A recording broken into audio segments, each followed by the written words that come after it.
ओम विष्णुवे नमः। नमस्कार दोस्तों, आप सभी का मेरे चैनल में हार्दिक स्वागत है। दोस्तों, आज हम जानेंगे कामिका एकादशी व्रत का पारण कब और कैसे करें, क्या खाकर व्रत का पारण करना चाहिए और व्रत पारण का शुभ मुहूर्त क्या रहेगा। दोस्तों, कामिका एकादशी व्रत श्रावण मास के कृष्ण पक्ष की एकादशी तिथि को किया जाता है और इस व्रत में भगवान विष्णु की पूजा की जाती है। एकादशी व्रत एकादशी के सूर्योदय से लेकर द्वादशी के सूर्योदय तक रखा जाता है और एकादशी के दिन व्रती अन्न ग्रहण नहीं करते हैं और पूरा दिन भगवान की भक्ति में व्यतीत करते हैं और रात्रि भर जागरण करते हैं। फिर अगले दिन सूर्योदय के बाद व्रत खोलते हैं और एकादशी व्रत तोड़ने को ही व्रत का पारण करना कहते हैं। तो आज हम जानेंगे व्रत का पारण कब और कैसे करें। दोस्तों, एकादशी का व्रत का पारण अगर सही तरीके से नहीं किया जाए तो व्रत पूर्ण नहीं होता है और व्रत का पूर्ण फल भी प्राप्त नहीं होता है। एकादशी व्रत पारण के कुछ नियम होते हैं, तो उन्हीं नियमों के अनुसार ही एकादशी व्रत का पारण करना चाहिए। दोस्तों, एकादशी व्रत का पारण हमेशा शुभ मुहूर्त में ही किया जाता है और एकादशी व्रत पारण के दिन आपको सुबह जल्दी उठना है। उठने के बाद सभी कार्यों से निवृत्त होकर स्नान करें और स्नान करने के बाद साफ स्वच्छ वस्त्र धारण करें और इसके बाद तांबे के लोटे से भगवान सूर्य देव को अर्घ्य दें। इसके बाद भगवान विष्णु का ध्यान करें और श्री हरि विष्णु को स्नान कराएं और भगवान विष्णु की पूजा शुरू करें। भगवान विष्णु को पीले फल फूल अर्पित करें। साथ ही इस दिन भी आपको तुलसी दल भगवान को अवश्य अर्पित करना चाहिए और भोग में भी अर्पित करना चाहिए। फिर आप शुद्ध देसी घी का दीपक जलाएं और धूप से भगवान विष्णु की पूजा करें। भगवान विष्णु के मंत्रों का जाप करें और भगवान विष्णु की आरती अवश्य करें और आरती करने के बाद अपनी क्षमता के अनुसार दान करें और जो भी चीज़ें आप दान करना चाहते हैं उन सारी चीज़ों को आप भगवान विष्णु के समक्ष रखें और उन चीज़ों को दान देने का संकल्प करें। संकल्प के लिए आप हाथ में पुष्प भी ले सकते हैं और पुष्प लेकर आप भगवान विष्णु के समक्ष कहिए कि हे भगवान, मैंने आपका कामिका एकादशी का व्रत किया था और व्रत का आज मैं पारण कर रही हूँ और इन चीज़ों का मैं दान करूँगी। इस तरह से आप संकल्प ले सकते हैं। फिर आप उन चीज़ों का दान किसी ब्राह्मण को या फिर ज़रूरतमंद को कर सकते हैं और पूजा के बाद आप पारण के लिए भोजन बनाएं। भोजन आपको शुद्ध सात्विक बनाना है और भोजन में शुद्ध देसी घी का प्रयोग अवश्य करना चाहिए और चाहे तो आप ये भोजन ब्राह्मणों को खिला सकते हैं और अगर आपके यहाँ ब्राह्मण नहीं हैं तो आप भोजन को किसी ज़रूरतमंद को भी खिला सकते हैं या फिर आप सूखा अनाज मंदिर में भी दान दे सकते हैं। दोस्तों, इस दिन आप दान में दे सकते हैं चने की दाल और गुड़। साथ ही इस दिन आप पीली वस्तुओं का दान कर सकते हैं और अगर ज़रूरतमंद है तो उसको ज़रूरत की चीज़ों का दान करें।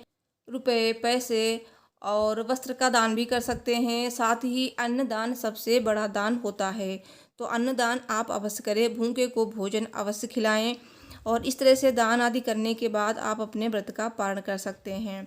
और पारण शुभ मुहूर्त में किया जाता है, तो पारण का शुभ मुहूर्त क्या रहेगा वो भी आपको मैं अभी बताऊंगी। दोस्तों, एकादशी व्रत का पारण कभी भी हरिवासर में नहीं किया जाता है और द्वादशी तिथि की पहली 1/4 अवधि को ही हरिवासर कहा जाता है, तो इस समय पारण कभी ना करें। और एकादशी व्रत का पारण कभी भी सूर्योदय से पहले नहीं किया जाता है। तो एकादशी व्रत का पारण द्वादशी तिथि पे किया जाता है, लेकिन कभी कभी ऐसा होता है कि तिथि के घटने बढ़ने के कारण द्वादशी तिथि सूर्योदय से पहले ही समाप्त हो रही होती है, तो ऐसे में भी आपको एकादशी व्रत का पारण सूर्योदय के बाद ही करना चाहिए। तो जो लोग जल्दबाजी में एकादशी व्रत का पारण कर लेते हैं उन्हें पाप लगता है, तो आप ऐसी गलती कभी ना करें, क्योंकि अगर पारण सही तरीके से नहीं किया जाता है तो एकादशी व्रत पूर्ण नहीं माना जाता है, ना ही आपको व्रत का पूर्ण फल प्राप्त होता है। दोस्तों, अगर एकादशी व्रत का पूर्ण फल पाना चाहते हैं तो इसका विधि विधान से पारण करना जरूरी है और इस व्रत में पारण सही तरीके से करना जरूरी है। व्रत खोलने से पहले कुछ न कुछ दान भी अवश्य करना चाहिए। श्रावण मास कृष्ण पक्ष कामिका एकादशी का व्रत 13 जुलाई को किया गया है और कामिका एकादशी व्रत का पारण 14 जुलाई को किया जाएगा। तो पारण का शुभ मुहूर्त रहेगा 14 जुलाई की सुबह 5:32 से 8:18 तक। तो इस बीच आप अपने व्रत का पारण कर ले और इस दिन द्वादशी तिथि समाप्त होने का समय है शाम 7:17। तो दोस्तों आइए जानते हैं कि पारण में किन चीज़ों का सेवन करना चाहिए और किन चीज़ों को भूलकर भी नहीं खाना चाहिए। दोस्तों अगर एकादशी व्रत पारण में आप ये चीज़ें खाएंगे तो इससे आपका व्रत भी पूर्ण होगा और देवता भी प्रसन्न होते हैं। भगवान विष्णु को तुलसी जी बहुत ही प्रिय हैं। तो एकादशी व्रत के पारण में आप तुलसी का एक पत्र अपने मुख में रखकर व्रत का पारण कर सकते हैं। उसके बाद आप कुछ भी खा सकते हैं। दूसरी चीज़ है कि एकादशी व्रत पारण आप आंवला खाकर भी कर सकते हैं। तो दोस्तों आंवला के वृक्ष में भगवान विष्णु का वास माना गया है और अगर आप आंवला खाकर एकादशी व्रत का पारण करते हैं तो आपके सौभाग्य में वृद्धि होती है और उत्तम संतान की प्राप्ति भी होती है। तो अगर आंवला का सीजन है तो आप आंवला खाकर व्रत का पारण कर सकते हैं। और तीसरी चीज़ है आप एकादशी व्रत पारण के दिन चावल ज़रूर खाएं, क्योंकि एकादशी के दिन चावल नहीं खाए जाते हैं, चावल खाने की मनाही होती है। और जो इस दिन चावल खाते हैं उन्हें रेंगने वाले जीव की योनि में जन्म मिलता है। लेकिन एकादशी व्रत पारण के दिन यानी कि द्वादशी के दिन चावल जरूर खाने चाहिए। तो चावल खाने से रेंगने वाली जीव की योनि से मुक्ति भी मिल जाती है। साथ ही अगर आपका इस दिन यानी कि पारण वाले दिन कोई दूसरा व्रत है तो आप पारण कैसे करें ताकि आपका अगला व्रत भी हो जाए और आपका पारण भी पूर्ण हो जाए। तो दोस्तों इस दिन आप थोड़ा सा गाय का शुद्ध देसी घी अपने मुख में रख लीजिए, इससे भी आपका पारण हो जाएगा और आपका अगला व्रत भी नहीं टूटेगा। तो अक्सर ये होता है कि द्वादशी तिथि के दिन शाम के समय यानी कि प्रदोष काल में त्रयोदशी तिथि लग जाती है। तो प्रदोष व्रत द्वादशी के दिन ही होता है, पारण वाले दिन।